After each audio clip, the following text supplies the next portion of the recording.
ML Sports Take here, brought to you by Stanley Law Offices, Welch and Company Jewelers, and our good friends from Stumbling Monkey Brewing Company.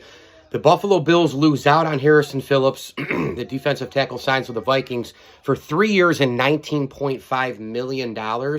But the Bills immediately replace him with a couple of other defensive tackles on the cheap. And look, Phillips, the way the back end of last year worked, the market was set at what it was. The Vikings paid it, and that's how this thing works. Now he's got to, raise the bar a little bit. He's got to stay up there. He's got to compete. If he doesn't, he'll get cut. It's kind of like the Darrell Williams version for the Bills with his 2-year run.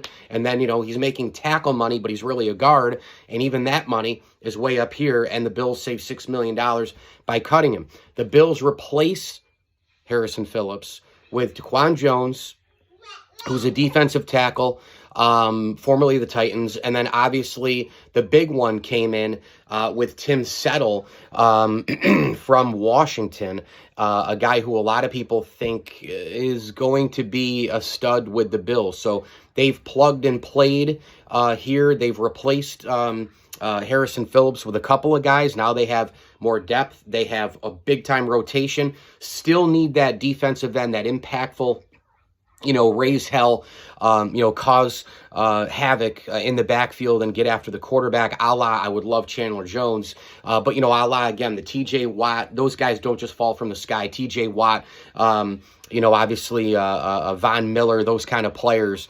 Aaron Donald, even though he's a 3-technique D tackle, he pushes through the O-line no matter what for the quarterback and for to stop the ground game. But as far as the edge rusher thing goes, the Bills, I think, will be in the market big time still in free agency and in the draft.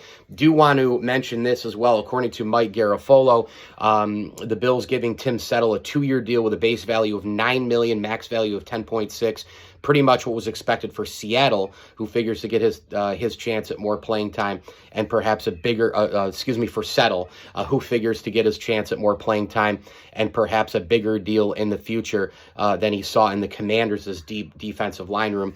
And hey, look, the AAV of 4.5 comes at a significantly less amount than what Phillips got. So the Bills, they lose Harrison Phillips, a guy who was huge in the locker room. They really wanted him back, but they almost kind of replaced him twofold, and you can't guarantee that if Harrison Phillips was given the money by the Bills and they had to keep cutting people, that Harrison Phillips would play up to here. You just can't guarantee. You don't know how it's going to work. Now the Bills bring in 2 really proven defensive tackles, see if they can stay up there at a high level. And I got to be honest, I mean, terrific stuff from Brandon Beane. A very busy day by the Bills general manager when you, busy couple of days when you think about Isaiah McKenzie coming back. You think about cutting Feliciano, cutting Darrell Williams, signing these defensive tackles, of course. Just a really good day for Brandon Beane. Really good day for the Buffalo Bills. Couple of days for the Buffalo Bills. And obviously the Bills, shoring up quite a bit of their offensive line as well as this has gone down. John Feliciano, by the way, is going to play for the New York Football Giants. I guess he's going to rejoin Brian Dable and Bobby Johnson in New York and play center for New York. It's a 1-year deal and could hit the market again in 2023. So a lot going on. NFL free agency is literally, a really wild time, and we'll have to see what's next. We'll have to see what the Bills do next. I mean, right now they're moving and shaking to the point where it's tough to keep up. It's tough to keep up on the, on the free agent contracts and the money and the cap and where things land and all the rest. But should be a next fun next couple of weeks. Let's just put it like that. I'm very excited to see what the Bills do with Cole Beasley. I think that might be the next move. Do they try to trade him? Do they try to cut him?